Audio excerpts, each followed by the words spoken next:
I interviewed a girl in her bikini the other day.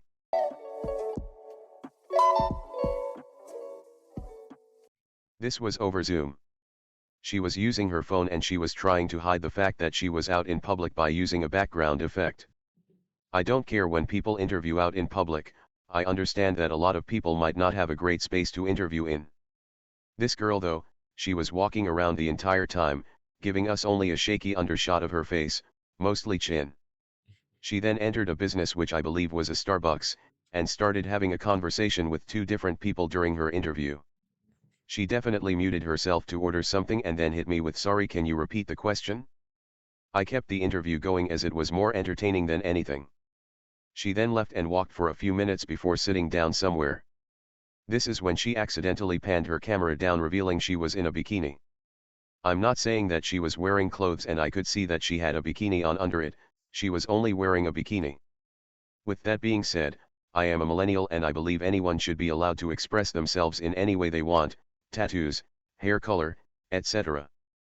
But I think I have to draw the line at bikini during an interview. I also gathered that she was most likely at the beach as I could hear waves crashing and children playing in the background. She proceeded to then talk about herself, saying things like "I am incredibly smart and I have a really high IQ and I could go to any school I wanted, and lastly I don't need the money for this job, but I would like to ask for $35 an hour," things of that nature. She called a week later to see why she did not receive the job. Although this was one of the most entertaining interviews I've ever had, my team agreed that she was not a great fit to be working with children with special needs.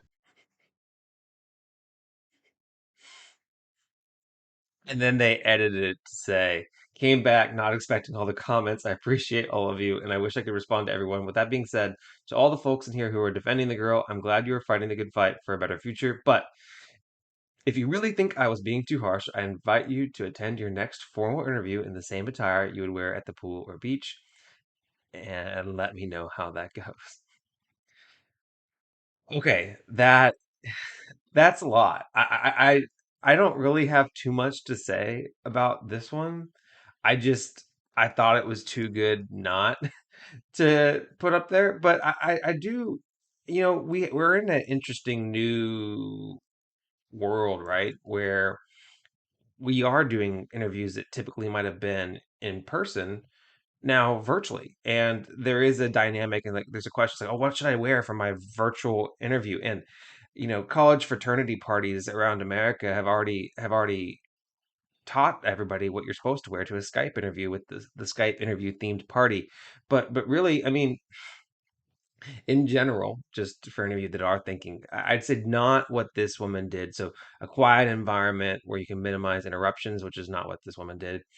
Formal attire from head to, I say all your upper body should be pretty well formalized. You don't have to wear a suit, but just nice clothes from the chest up, and then good lighting. If the best lighting you can create, and again, a distraction-free background.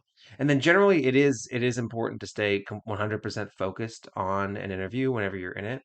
It's important to minimize your distractions. Like, so there's one thing if somebody comes in and interrupts you, and I remember putting a sign on my door whenever I was interviewing for jobs in college, and I had roommates coming in and out of my house, and I made sure to put a big sign on my door and text all my roommates before I do an interview saying, "Hey, please don't run into the house and scream loud things while I'm on my interview." But this person obviously went out of their way to generate more distractions. So, and maybe she just forgot about the interview. I mean, that's totally possible. I don't know if I were in her position, if I would have still taken it. I think I would have, but I would like, "Hey, sorry, I'm at the beach, but I'm going to take this interview," and then kind of remove the elephant from the room. But what I wouldn't do is I wouldn't go to Starbucks in the middle of my interview and then mute to go place an order. I mean, that this is quite hilarious. And my question to you guys is, what is the craziest thing that happened to you, whether you were the interviewer or the interviewee, during an interview for a job? What's your craziest interview experience? Chasing payments, still playing in the basement while I'm working on arrangements. They heard the kid in 50 countries, thank God that's amazing. But I'd rather thank Spotify, they put me on the station.